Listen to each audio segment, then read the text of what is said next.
রাজধানীর মিরপুরের পল্লবীতে শিশু রামিসা আক্তারকে ধর্ষণ ও হত্যা মামলায় মৃত্যুদণ্ডপ্রাপ্ত আসামি সোহেল রানা নিজের অপরাধ স্বীকার করে আদালতের কাছে ক্ষমা চেয়েছেন।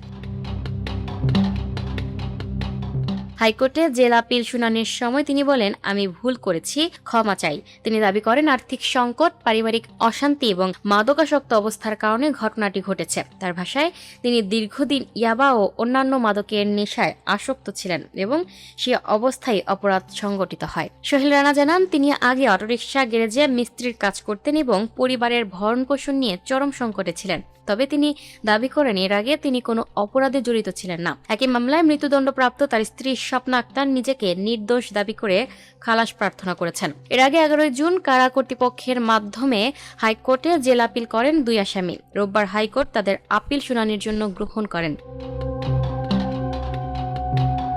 Lucky Akter, up to date news, Dhaka.